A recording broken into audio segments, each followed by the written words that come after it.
big Aries energy coming through with this total solar eclipse that's happening on the 8th of March 2024. Not only is this an eclipse, but it is exactly conjunct Chiron, the master teacher, the wounded healer, not only by degree, but by minute. 19 degrees and 24 minutes exactly. Hello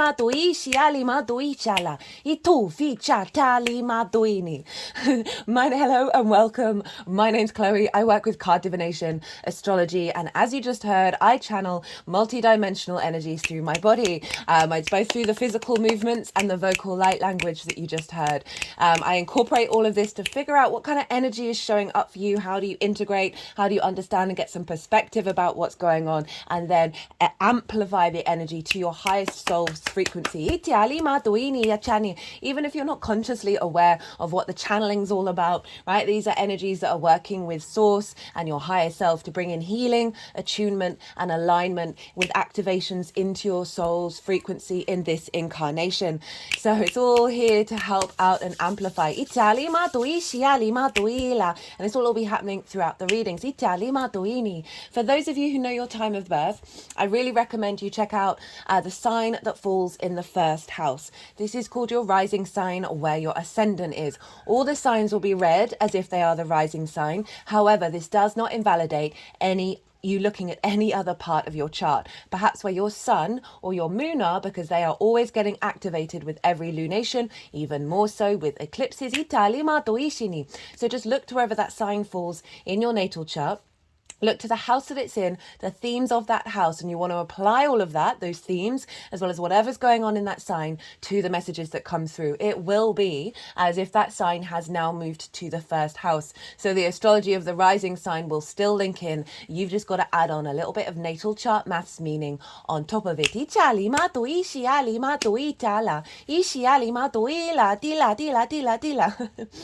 going to keep this introduction short, and I'm going to be reading for Sagittarius.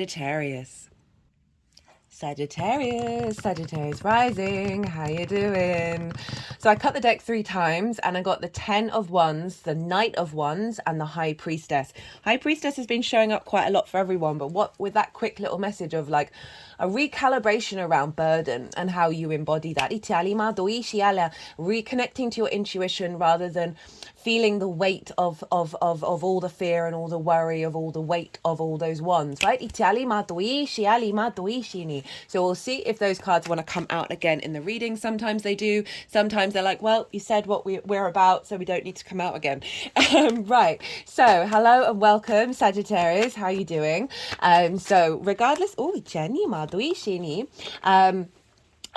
I going to say? So if Sagittarius isn't your rising sign, because I read for the signs as if they are the rising sign, look to where Sagittarius falls in your chart, look to the house that it's in and the themes of that house. So you want to apply those themes as well as whatever else you've got going on in the sign of Sagittarius to the messages that come through. It will be as if that Sagittarius energy, with all the meaning of your natal chart, has now moved to the first house. So when I talk about the astrology for Sagittarius risings, it's still going to link in. You just got to add on a little bit of natal chart maths meaning on top of it. So remember to take what resonates, leave what doesn't. For those of you who are new, who didn't catch the introduction, I channel multi-dimensional energies through my body. You're hearing light language right now, a vocal light language, and you'll see hand movements. That's a physical form of light language. Whether you're consciously aware of what's going on, these energies are here to help us heal, attune, and activate into our soul's frequency in this incarnation. So I'm just going to pause. I've got something rising up in my throat right now.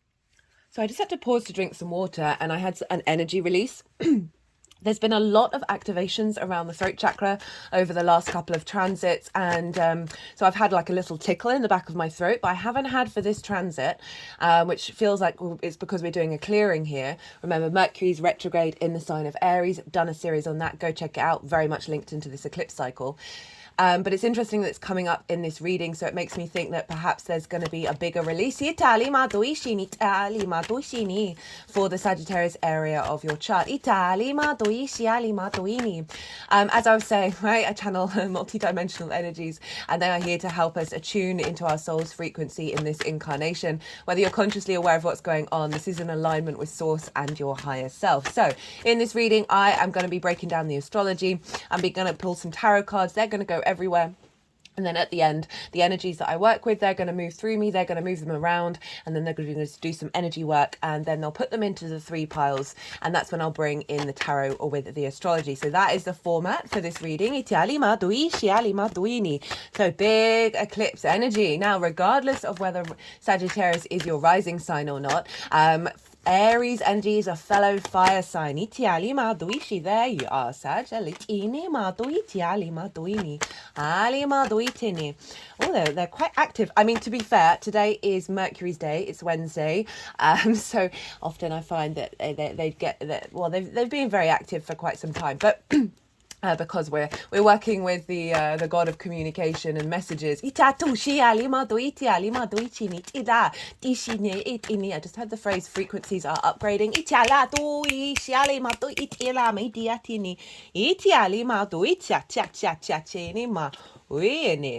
Right, okay. So this fellow fire sign, and so this is trining your Sagittarius energy wherever that falls. A trine is a soft aspect, it's an easy aspect, it's free-flowing information, and it's ruled by Jupiter, which is your ruler, Sagittarius. And so Jupiter brings things together in order to expand and elevate, and so these qualities are in the trine as well. There's a sense of bringing in wisdom, bringing in a sense of knowing, a sense of faith, and with all of that brings in an innate inner confidence that then allows more flow, more generosity, more joviality. There's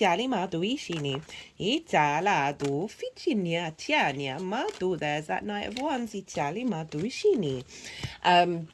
There was quite a few cards there. We'll see if they want to come out again. 2 of Cups on the bottom of the deck. Right, what was I saying? Sorry, I'm a bit all over the place. Mercury is retrograde, and I don't like to blame things on the Mercury retrograde, but I have noticed a big shift of energy. Not only are seeing the amount of times I've started the introductions for all of these videos have been way more than I usually do, but I'm also noticing I'm doing lots of different things, lots of things slightly differently. All the little habits and the things that we do and the processes that do, picking up a cup in one way, and yeah, there's been a lot of realignments by bringing in new possibilities. Right, trine, Jupiter. So with this, confidence brings this sense of flow, this sense of ease, and there's that's where the opportunities and luck and abundance can come in. So this is a very, very supportive aspect with this eclipse for you, Sagittarius, and so there's a real sense of wisdom being transferred between these 2 fire signs. You're both yang in energy, you are both fire. You've got 2 out of the main things that signs have in common with one another, but you're different modalities. Sagittarius, you are mutable, you adapt, you change, you're able to flow more. Aries instigates, it's leadership energy, it starts things off. So you're able to harness these things of finding the ability to instigate different pathways. Right, so I'm pulling cards for 3 different piles. The first pile is the lead up to this eclipse. Oh, hey, Saturn. And that's over the last 6 months. So this is from the full moon in Aries that we had last year, which wasn't technically an eclipse. It was in the same sign as the nodes, but it was very, very far away. So there wasn't a physical eclipse. And so it's everything that we've been working on in the Aries area of our chart for the last 6 months. What have you been integrating? And then what is your energy showing up as that you're then going to be using working with the eclipse, right? So that is pile 1. Pile 2 is the energy download that's going to be embodied into your vessel that will then unfold over the next 6 months. I see lunations as portals of activation codes, of downloads, both new and full moon alike. And the eclipse is obviously a way, way bigger one. The energy of this eclipse is so vibrant. There's a heightened energy, and there's this sense of because it's not quite there yet, sort of the anticipation of the liberation. The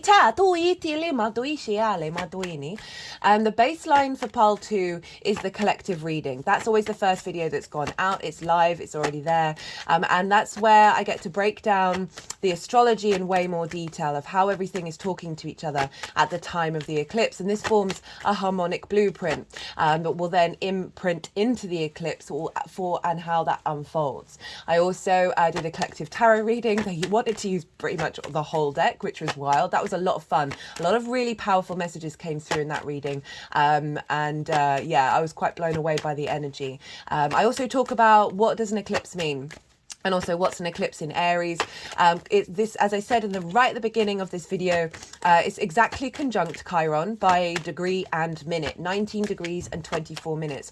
All the degrees, all the details, everything is all in the description box, including some key dates that are around this eclipse that you might want to keep an eye out on. So I bring all of this together in, as well as channeled messages. I talked about the progression that we've made from the Aries hybrid eclipse new moon that we had last year, and so I get a bit more esoteric about the soul's journey. So if you want a deeper understanding about what this eclipse is all about, go check that out. And it's also the baseline, right? The reading and all of the messages is the baseline for Pile 2, and then the tarot is how this affects the Sagittarius area of your chart. Pile 3 is how all this energy is manifesting moving forward. So we've got some, it's pretty fiery up in here, and Sag, I should imagine that you're feeling it already. We've got a lot pile up in Aries, and so this has been trining your energy for a little while now. I've got a lot of Leo placements, and so I've definitely been feeling it. And so this is a supportive energy. And it's really facilitating the expansion of your soul understanding and your connection to it instinctively in this incarnation. Now, where is it for Sagittarius rising? Rewind. Let's talk about an eclipse. So this is technically a new moon. It's a total solar eclipse. And so usually, right, we set intentions around new moons because this is when the moon is at her darkest, her most receptive, so she's sort of on a conscious mode and receiving powerful downloads at the time of a new moon that will then unfold over the next 6 months. However, I would preface, firstly, one, you're a multidimensional, multifaceted being. One of the key points of you being here is figuring out from your own instincts, your own intuition, what's right for you, rather than being kind of spoon-fed. So what I'm about to say is with the preface of do what is right for you. Eclipse energy is it's really big energy. It's when the sun and the moon meet on the horizontal axis and the vertical axis. And they usually only meet on the vertical. It's a bringing together of the earth and the cosmic energy. We have tracked eclipses. I think it was the first thing that was tracked, or it's either that or the Venus cycle of our species. And so they used to hide the monarch around eclipses because they was wary of this intense energy, right? The dimming of the light. Photosynthesis plummets around eclipses and takes a really long time to get back into gear again. And photosynthesis is when plants create energy. So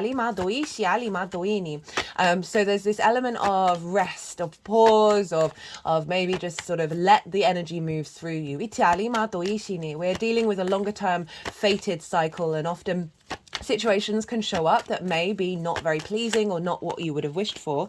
But actually they lead you further down the line to sort of more soul liberation that was beyond your comprehension.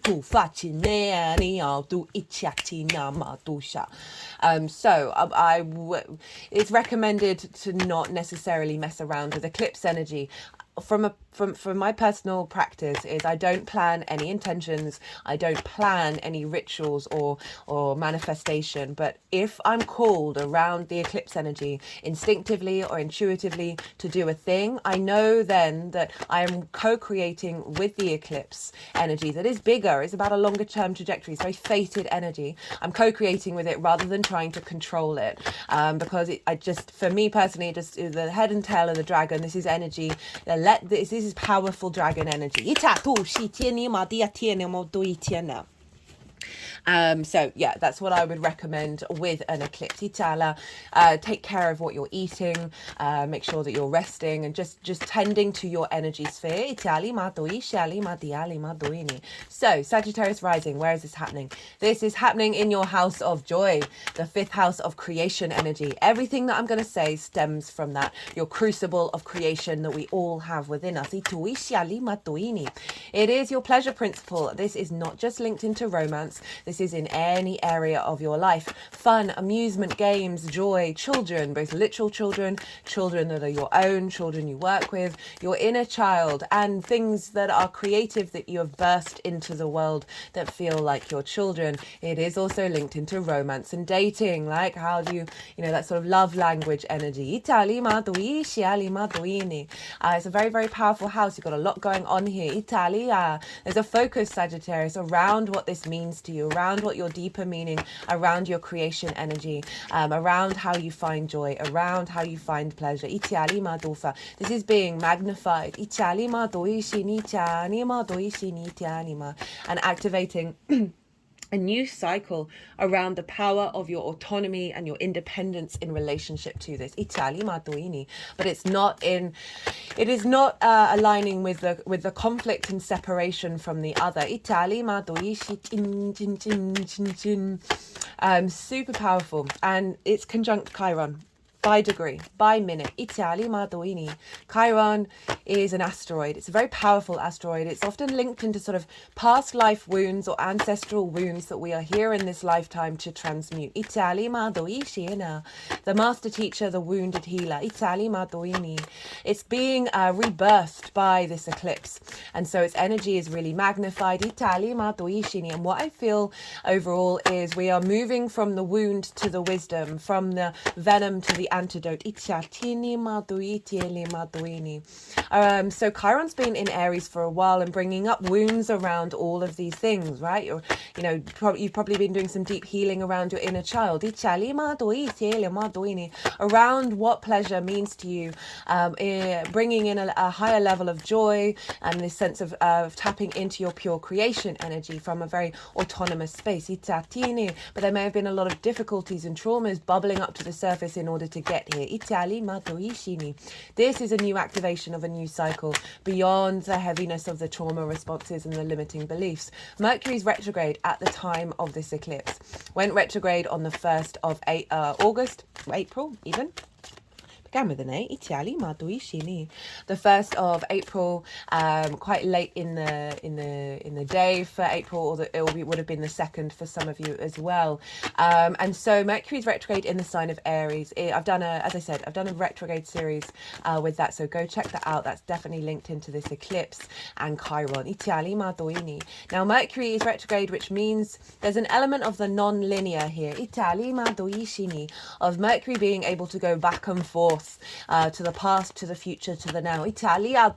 Bringing through different perspectives, different pathways, different ways of collecting information that's in alignment with your soul's frequency. Very instinctive fire energy rather than intuitive through feelings. It is the impulses that we have. To take action.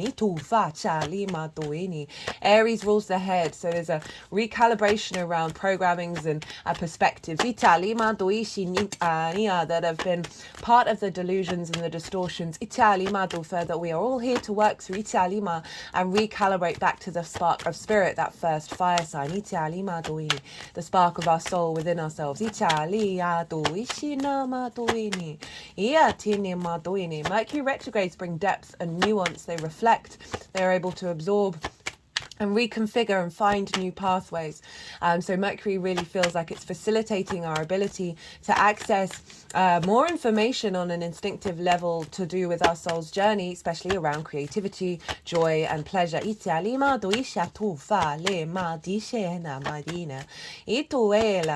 So that's what's going on in terms of what's closely conjunct this eclipse, which is a north node eclipse, where we're headed, what we're striving for. We're heading into new frontiers here. Then when I say new, they were always embedded within you.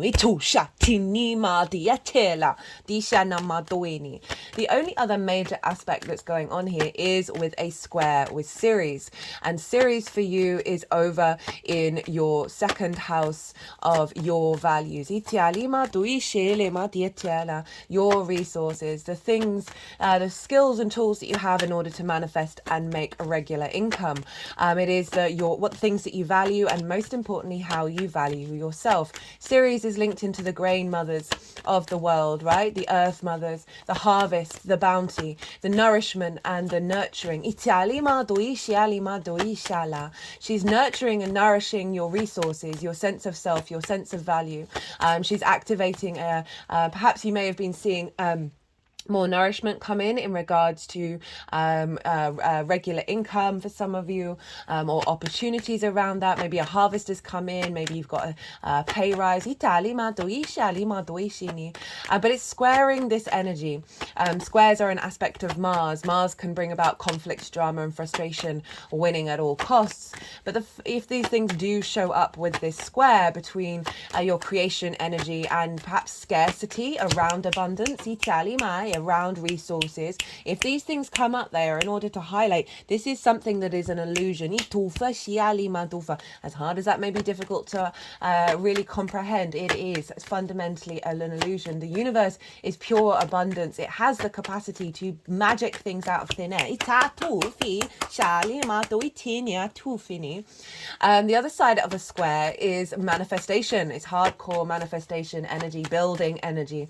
So we've got this square between your creation energy, your pleasure, your joy, any wounds around your inner child. These are going to be, I feel like these are really being transmuted, especially around your sense of value and your sense of worth. That may have blocked your ability to tap into your skills and your resources. And to think that you deserve, we have a strange relationship with money, right? It is in its essence pure energy and its treasure. Then the circulation thereof.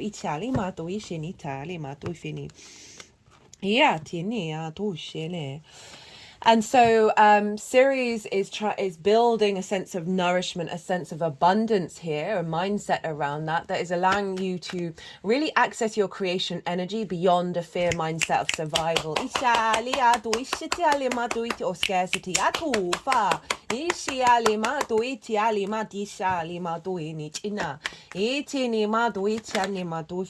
For those of you, this is perhaps the ability to bring your creation energy into your skills and your resources, into your tools that you have. That's then going to access more abundance. There's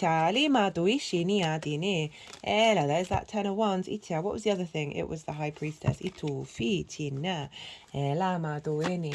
So those are the major aspects that are going on, which are pretty powerful. There's no getting around it. And let's go into rulership.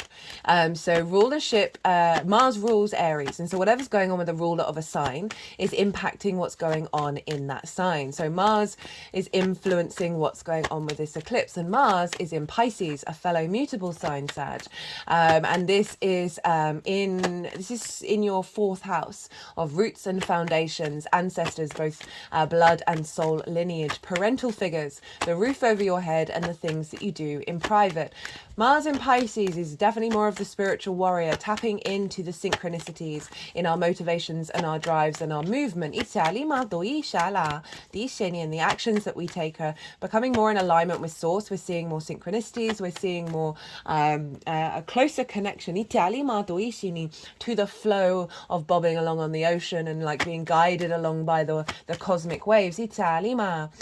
Pisces is very sort of very fluky, very magical, very curveball oddball energy, sort of things appearing out of nowhere, and it's inherently spiritual, and it's not, I don't think it's linked to any kind of connotations. It's just your the way that you find a deeper meaning in your life. Italima. It's very empathetic, the duality of it all, the two fishes pulling away, the night and the day, all rivers lead to the same ocean. And I love that Mars is here softening this very fiery Aries eclipse. Italima toishini atu Italia toshini is bringing the balm of Pisces, the magic of Pisces, into this very instinctive, autonomous, independent energy. So there's an alignment with love here. And this came through in the oracle reading. I forgot to mention that. All these oracle cards, I pull them before doing the transit, and then there will be a separate oracle reading after I finish the All 12 Signs series. So Mars is influencing this. And not only that, Mars is coming into a conjunction. I mean, it is conjunct Saturn. It's not exact on the day of the eclipse. I've put the date in the description box for that. It's a couple of days after. And this happens once every 2 years. And collectively, this is going to be a bit more dramatic. I definitely feel that. On one way, it's also going to be really, what I'm going to say for the individual is definitely available for the collective, but the collective tends to be a bit more dualistic. That we've got Saturn and Mars. They are deemed the malefics of the planets, right?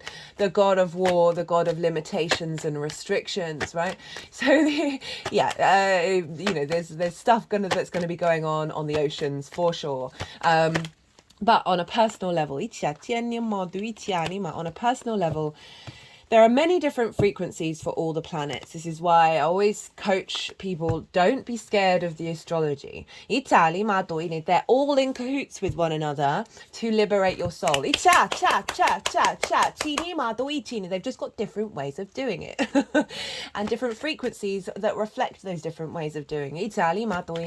What I feel with this Saturn-Mars conjunction, Saturn is about maturity, responsibility, understanding cause and effect, very karmic in nature, time, right? It is about integrity, due diligence, responsibility, and tapping into your commitment to your legacy. It's very much a legacy and a commitment planet.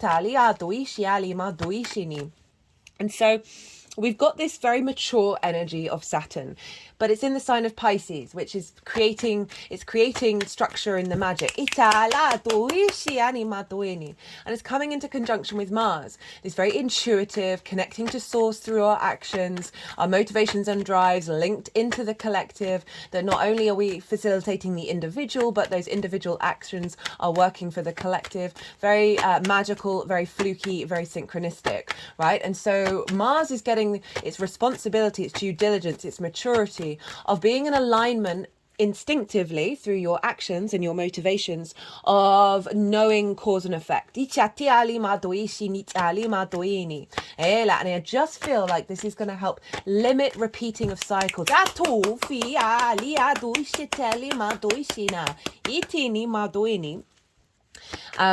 through our actions. And this Mars comes into conjunction with planets or celestial bodies once every 2 years, because it takes that time to go round and round.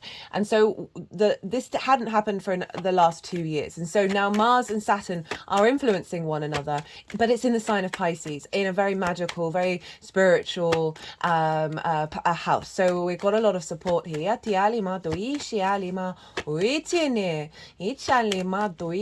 So even though there's the two malefics, they're being soothed by Pisces, and Venus is exalted in Pisces and Jupiter rules Pisces. So we've got the two benefics influencing by the sign what's going on here. And I really do feel like all of this is feeding into your creation energy of your foundational space. There's a level of maturity to your commitment to your legacy and your actions being in alignment with source and therefore your soul. That means you're not repeating old cycles of limiting beliefs and traumas that can be found in the 5th house. Addiction can very much be found in the 5th house when our inner child seeks comfort via neglect. And we are all addicts, by the way. If you've got a phone, you're an addict. It's a dopamine machine. It's not just the stereotypes. It is within us all, right? We are all capable of it. There's no shame here in any way, shape or form. I've certainly had many addictions throughout my life. Latini, food, shopping, games, all of those things, they all have the capacity. Anything can turn into an addiction. It's quite phenomenal.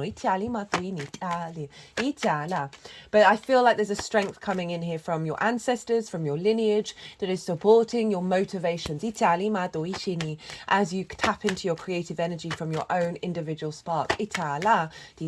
Now, Mars is in Pisces, which is ruled by Jupiter, which is one of your rulers, Sag.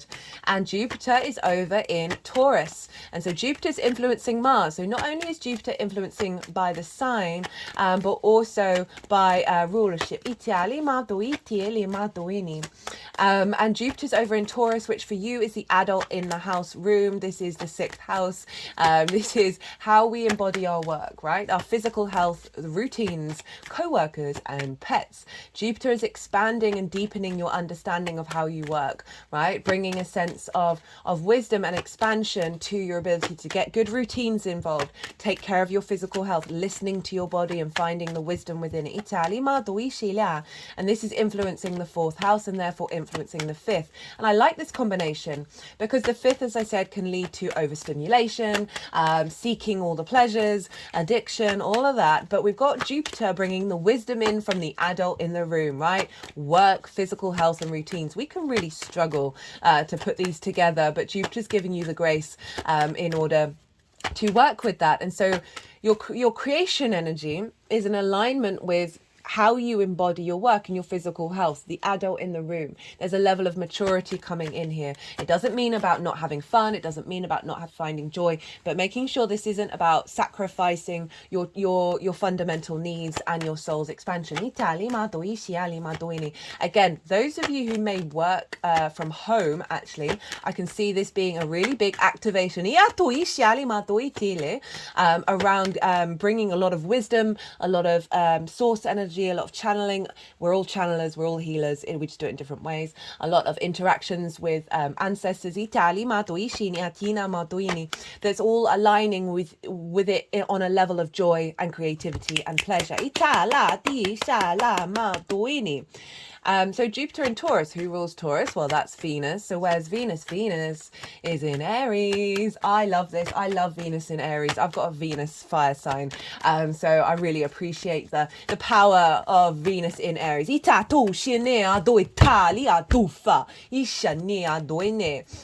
She's very fiery. She's very magnetic. She's very independent, right? And Venus is about connection, and I love that when she's in this independent sign, she's still able to connect. The charm is coming in of how we express our individuality, our autonomy. So she's soothing the balm of this eclipse, of bringing in the charm, bringing in the connection, the love, the appreciation, the value, the creativity. It's her favorite house to be in, by the way, the 5th house. So you've got a real boost of Venus coming in.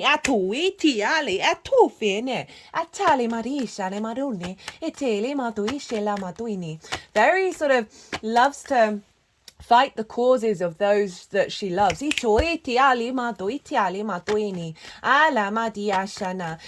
finding the joy of the 3D existence and the adventures that we have. And so she's activating a lot of abundance, a lot of harmony around what's being instigated with this eclipse. So obviously she's in the sign of Aries, so then the rulership goes back to Mars, and then Jupiter, then Venus, then Mars, then Jupiter, Venus, then Mars. So she's got this big loop, right? This eclipse could have been wild. I mean, it's going to be wild. It's with Chiron, and so there may be a lot of wounds that come up around this. Just know that it's all part of the process of the recalibration.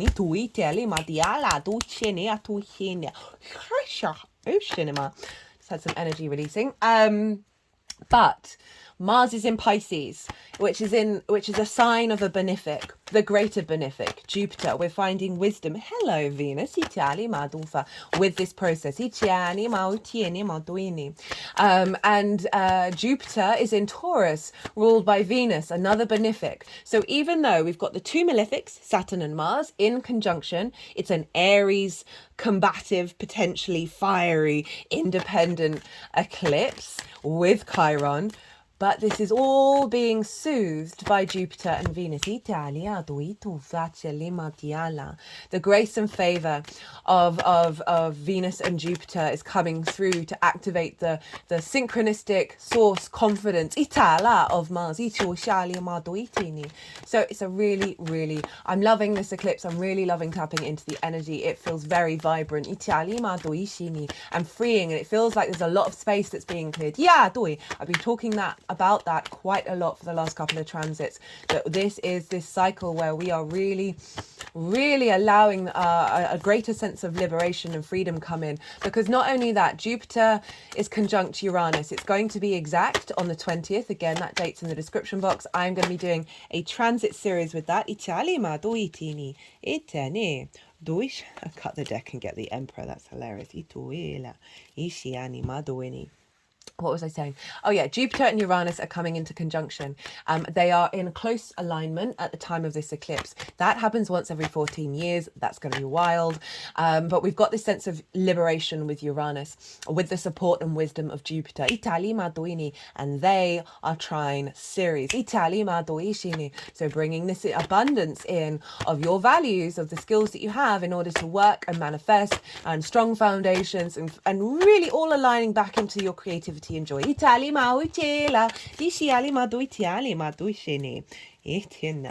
of Cups at the bottom of the deck. So this is all trining your Sagittarius energy. So all of this is feeding back into your first house for Sagittarius risings. This is how you embody your sun or your moon in your actions and your deeds. It depends if you've got a day or a night chart, which luminary is the one giving the wisdom of where you're headed to your ascendant, which is your navigator. So your rising sign is the lens in which your navigator moves through the cosmic ocean. It is your body, your appearance, your character, your sense of self, and often how other people see you, because they see that embodiment through your actions rather than what might be going on behind the scenes. It is the house of self. You've got this big activation, this new cycle that is fated, that is eclipse energy, that is feeding wisdom and elevation of your embodiment of self. In alignment with creativity, pleasure, and joy.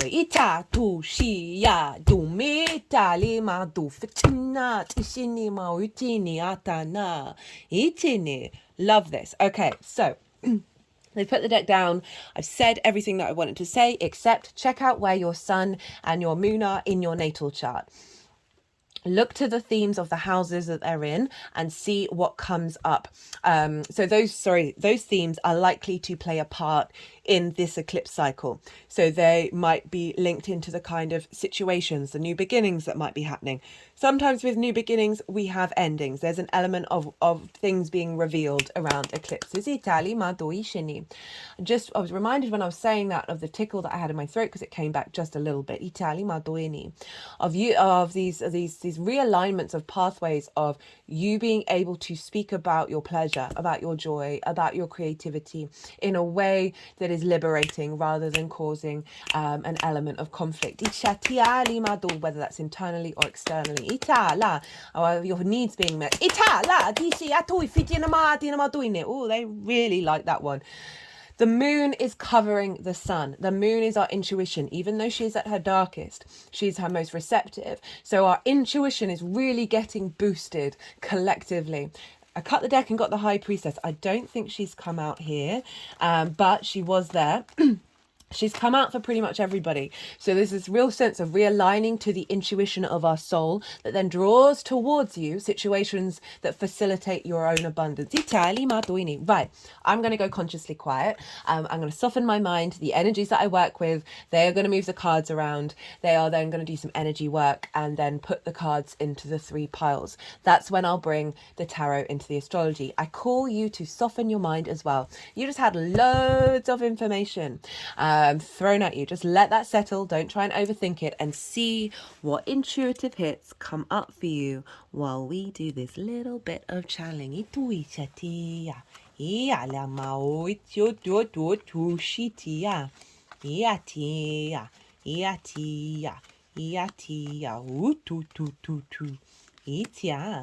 Ita cha chene tu tu tu tu ia itina.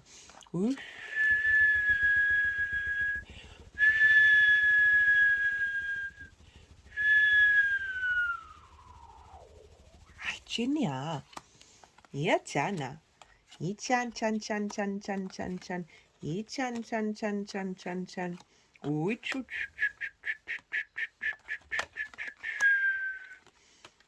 Yala. Itala titali.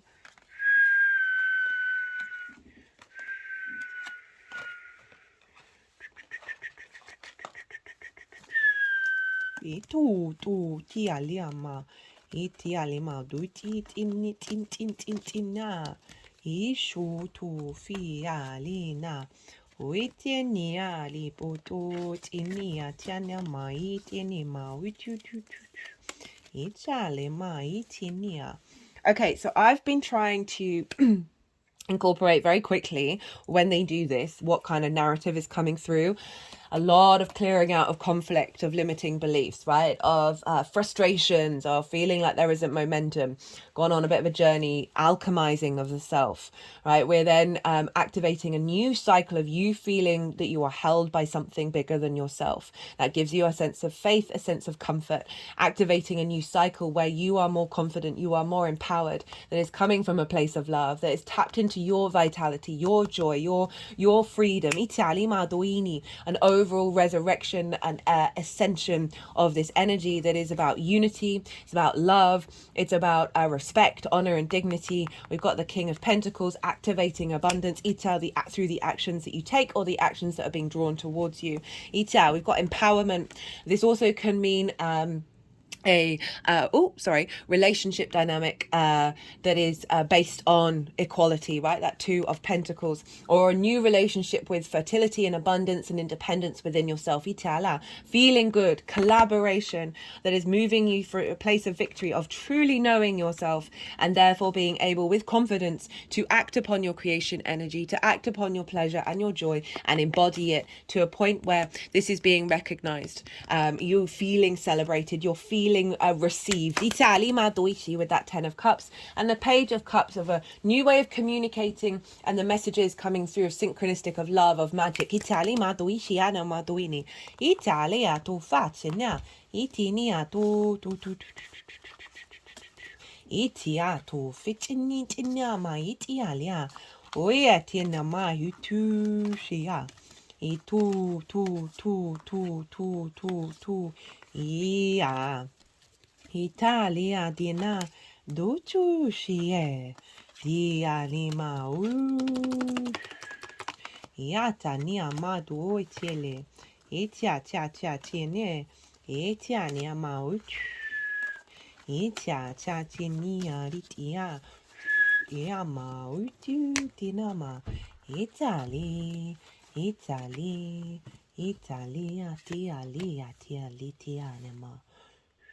Okay, Sag, right. Di shali madoi nia chali maritiana. Iatana madu tu. Yani madoi nia ti itina. Itini. So this is the lead up to the eclipse. This is what you've been working on over the last 6 months, and then how your energy is showing up that you're going to be working with the eclipse with. So 5 of Swords, 5 of Wands, 8 of Swords, 10 of Wands, the Tower, the 8 of Cups, Temperance, and the 3 of Wands. Big energy you have been shifting and alchemizing.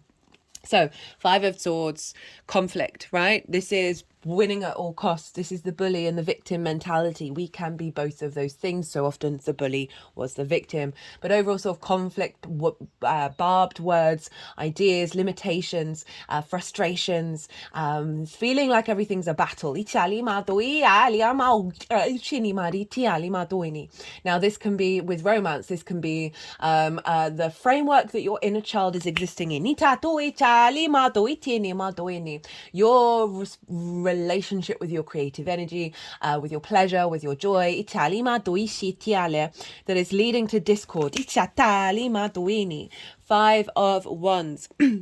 This is lots of stuff going on, lots of movement, no momentum. There's a sense of chaos energy here, of a lot of conflicting energies, of, again, those passions, that joy of just like perhaps never being seen, never being heard, perhaps always feeling like these dynamics, there's a fight going on, there's conflict going on, there's never a smooth sailing. Got it with the 8 of Swords. This represents limitations that are an illusion. This figure thinks they are trapped in a cage, and they are not. They are blind to the reality that their perspectives have distorted their reality. It's come with the 10 of Wands. And so this is about burden, a weight, a heaviness, a restriction, right? So often we can have lots to do, but that's not a bad thing. But this figure is highlighting the perspective around that weight. Italima, being hunched over, not even seeing the beautiful day, not being able to find the joy in the little moment. Yes, you're carrying all these sticks, but that cloud looks like your friend, and that makes you smile in that moment, right? It's all about perspective, but there's an element of you been transmuting all of these difficult energies, right? Not surprising in the 5th house again, there's an element of perhaps of neglect showing up here that then gets recreated in these patterns that we then find ourselves in, the cycles that we find ourselves in. And it's come with the Tower and the 8 of Cups. The Tower is Mars's card. I love the Tower. I love the fact that it's showing up here because the Tower pulls down the superficial, right? What's at the top of the Tower? The foundations are still strong. So there's perhaps been some elements, because it's upright, that there may have been out in the world, because when it's in reverse in this position, I always see that more as of an inner pulling down of these structures. I still get that with this, but there may have been some situations over the last 6 months that have erupted, and I've certainly had plenty of Tower moments in my life. My whole life blew up at one point, which was great, not at the time so much, but in the long run very much a blessing, a huge blessing, and I'm so grateful.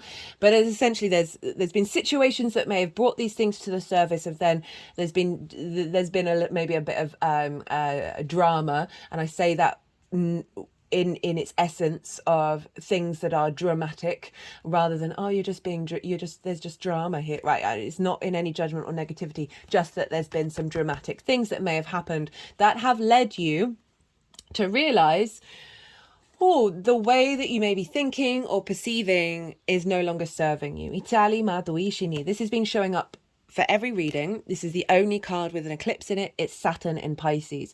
These are our limiting beliefs, our trauma responses, our unconscious patterns that are deep within us, that our body feels very comfortable with because we've known them for so long. And representing the upright cup, right? Doesn't this, or your body thinks this is all great, but you've realized, okay, no, I've got to step away from this. Perhaps these are certain situations that have blown up, and you're like, this is not to be fixed. This is for me to walk away from. But overall, in terms of that joy, that creation energy, it feels like there may have been situations that have brought up the opposite of that. And you've been like, okay, no, I need to reassess how I respond and how I work with this and what's important to me on an inherent soul level.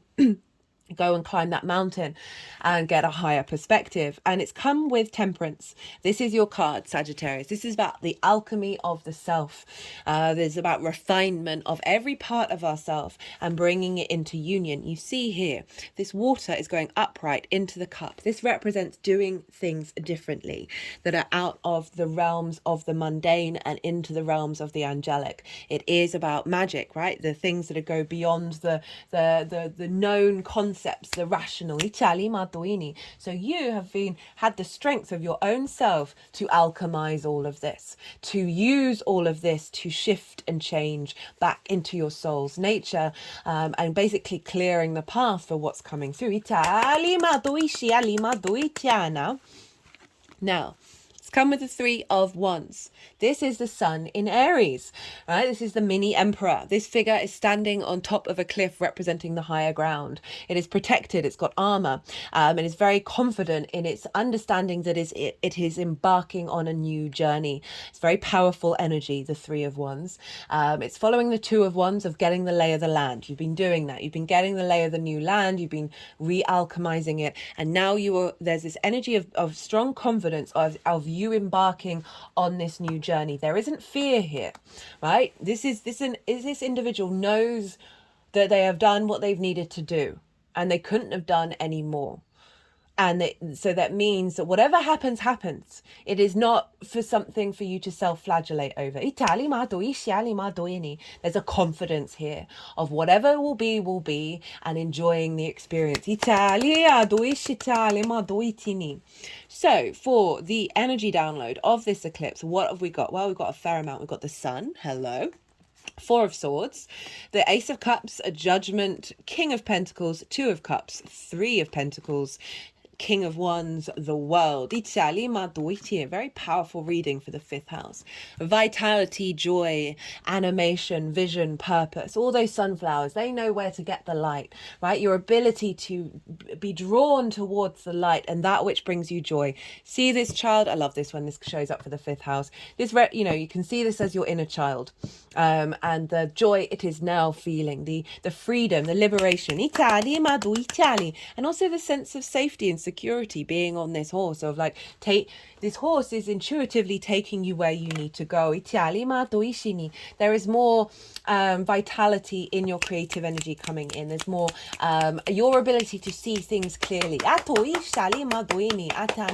of things being drawn towards you as well, because drawn towards the light. The Four of Swords. So this energy is about understanding that you are being held by something bigger than yourself, right? And finding the clarity of the Ace of Swords. It's about prayer and meditation. But there's a real sense of, again, with that child on the horse, of feeling confident of where you are, feeling safe of where you are. They are also contemplating the Three of Swords. Those Three of Swords are no longer in the heart. So this may be that this cycle gives you a real ability to understand the wisdom, right? Understand the wisdom in the wound that I said before with Chiron, and see the truth of it and release a lot of perhaps frustrations and pain around that. The Ace of Cups coming in, a renewal, a sense of overflow, of love, of abundance, of intuition that's bringing peace. An offering from the universe of this sort of a new beginning. And it's come with the Judgment card. This is Pluto, and this is the resurrection, the ascension of old energies. It's been showing up a fair amount. Pluto is actually aspecting Venus. And so there is some transformation. That's it. Pluto's in your third house of communication. Of you transforming old ways and old patterns of how you communicate your creativity, communicate pleasure, communicate joy. We can have a lot of blocks around that. So this is this can be old patterns of self as well as the ancestors, any wounds that we hold from past life energy, from ancestor energy.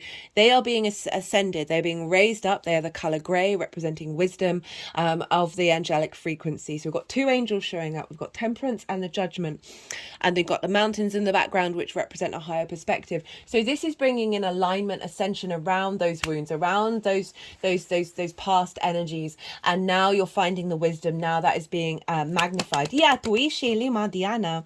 the King of Pentacles, your ability to initiate action around abundance, around bringing this into the 3D realm. Again, protected energy. You've got one arm covered and one foot covered. Love that. I just heard the whole body's covered. Don't be silly.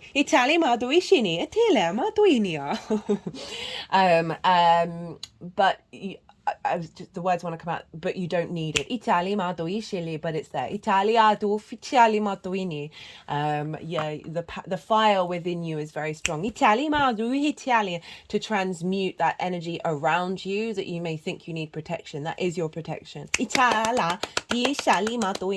the kings, they take action, right? So this is instigating a new cycle of you being able to act on your creation energy, act on abundance, act on joy, act on pleasure, and it's being aligned in that way. If we link back into Taurus, that earth energy of how you work, right? And then the Capricorn square with because this is Capricorn, no, this is Taurus, sorry, with series of recalibrating your joy into the way that you work and the skills and tools that you have working from home in a way that's bringing in abundance.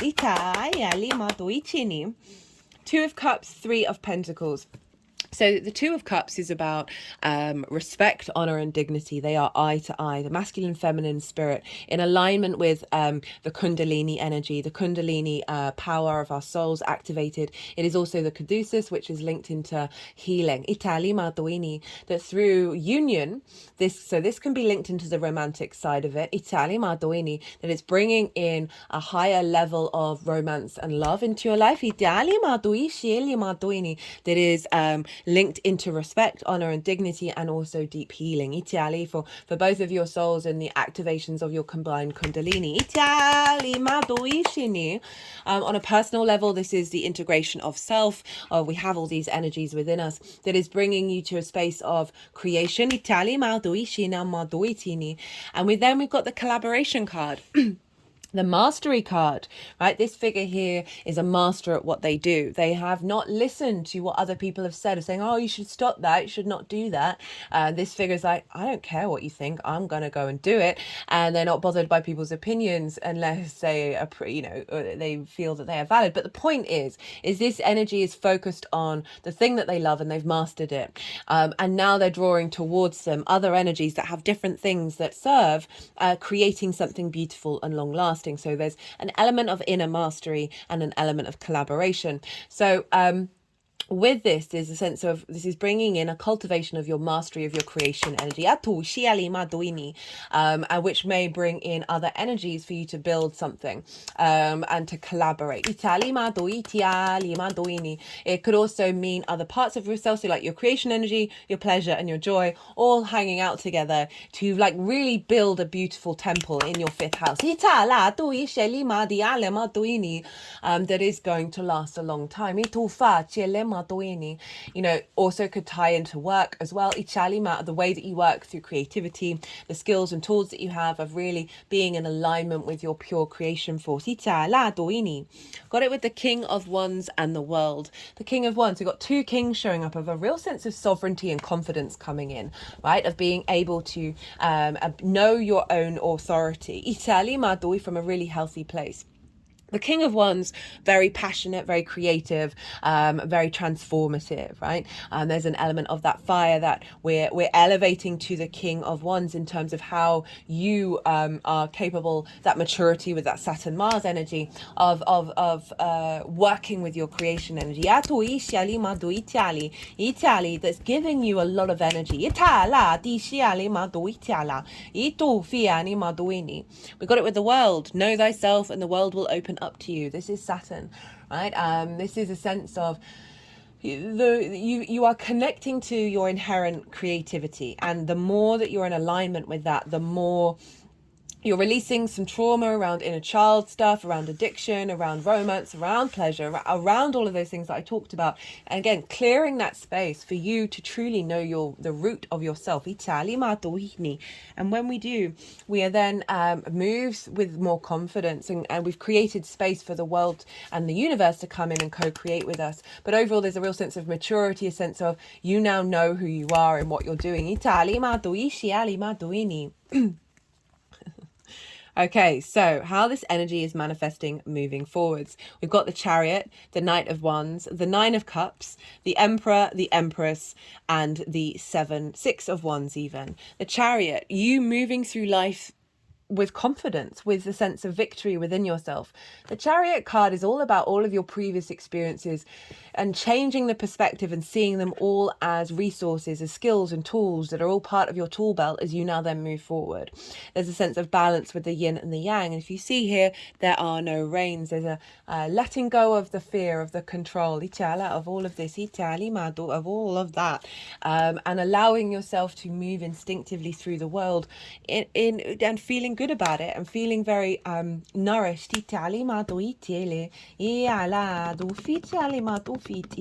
Taking what I just heard, taking your creativity out into the world with the confidence of kind of like, I am who I am. Knight of Wands. This is so the King of Wands showing up of you being able to take action on it, and have a sense of maturity and sovereignty around this fire energy. And now we've got the Knight of Wands. Knights embody their element. Right, so you're embodying all of this energy. It's you've got two movement cards here of you being able to move throughout the world and engage in things from a very empowered place.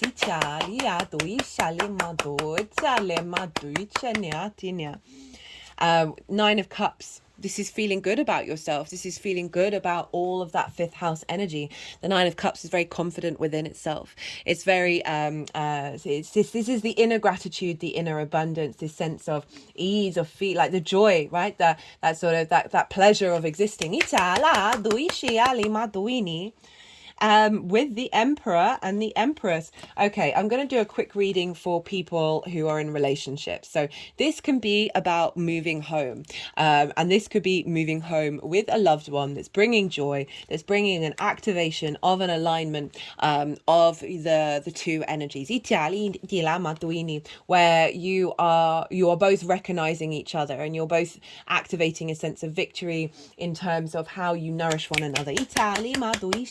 And there's an element of celebration because perhaps you've gone through a difficult time and now there's a time for celebration. Right, I'll leave it at that because not everyone is in relationships. This could be activating a new relationship that is really allowing you to express yourself in ways that you perhaps haven't done so before.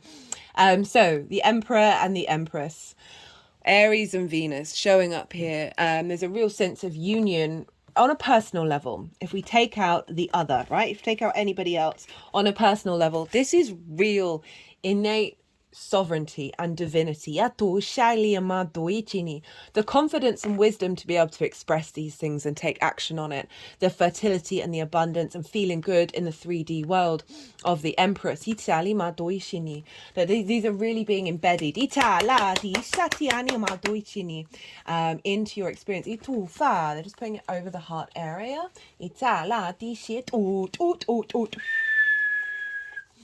Okay, so this is the first time that they've come up to this oracle card in any of the readings. It says Sword of Light, Divine Protection, Cords Cut, Breakthrough Energy. Okay, so there's a real sense of what's happening here is cutting cords that have stopped this from happening. They're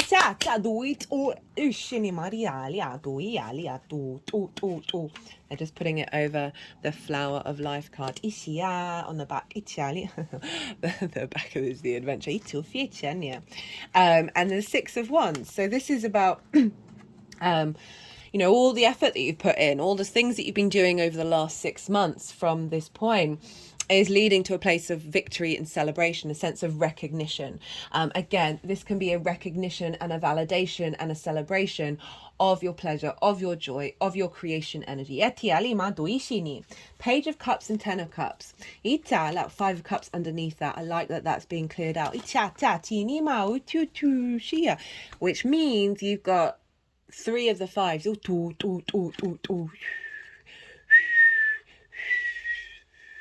Italia, Itiene. I just put Itinia. I just feel like the energy is being cleared. Itato Itiene. Itiane. Itiane. Itue. Eto. Itua. Itue. Eta.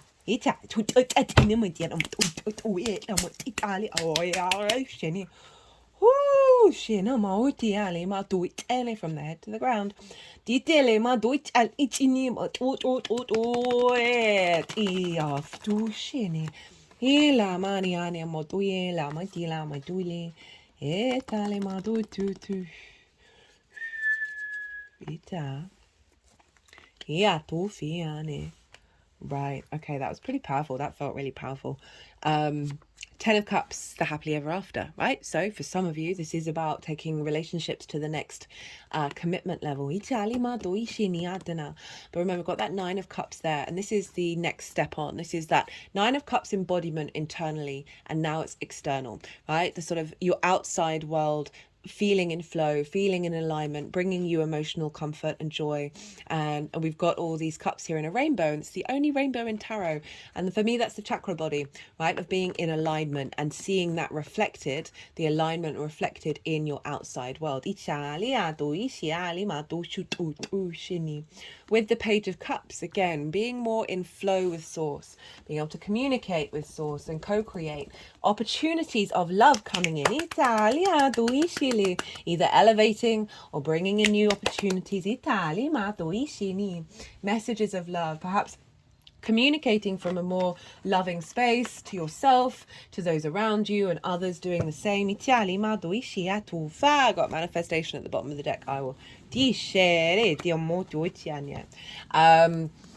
what else did I want to say about pages? Just a general renewal, right? Pages have just got into the court. They are so excited. They want to talk to everyone, they want to share everything, they want to do everything. And so portal passageways. Italia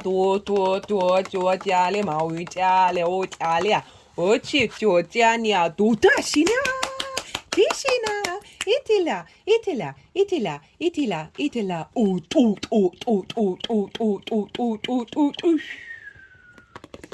Ela, Itilia, io non diali ma ucci no dia dua tiene metaria, diciale ma duile, Itila, dicili ma ruitini. Whoa, powerful Sag, powerful, dicini etini.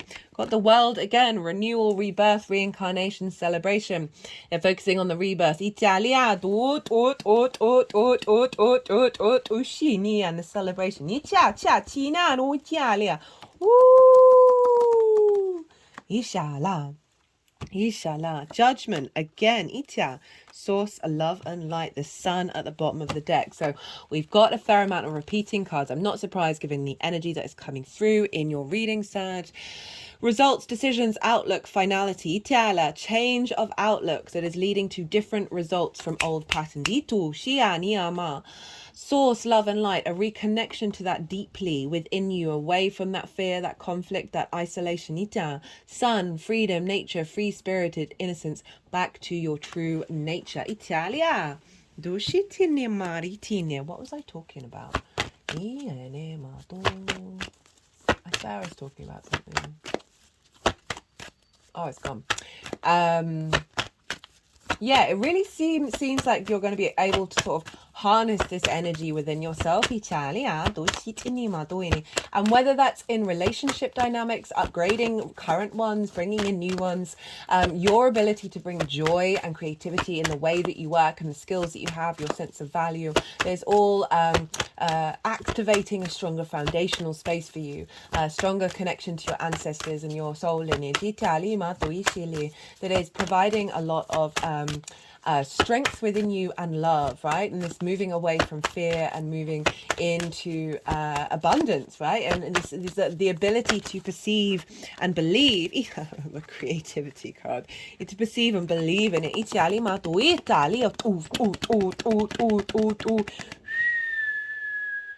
They're just putting it over the third eye. Completion. New beginnings was underneath that.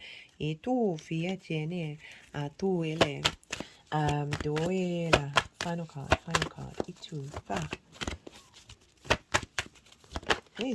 Leadership, like getting, and pride, like these, because this is about confidence within yourself, you know, really being able to impact, like very empowering energy, very empowering energy. And it doesn't feel like trying to dominate anybody else, right? You can just be your own leader. Itali Maduini. And you can have many leaders all in the same room working together. Itali Maduishini. Yeah, it definitely can be like pride in what you do, pride in who you are, and being able to tap into your sovereignty, right? Your divinity. Okay, Sag, I've been going on for a while. Oh, that was a reading. That felt like you were, like I was channeling some clearing, not only for a personal level but for the collective as well. Sag, if you enjoyed this reading, it'd be an honor and a privilege if you hit that like button. I would really appreciate it. If you want a personal reading, perhaps about this eclipse, my website, my new website, is in the description box. I released that on the spring equinox, had a lot of fun playing with AI art. Sag, whoa, like, whoa, big energy. Be good to yourself, be good to those around you, and most importantly, be well until we meet again.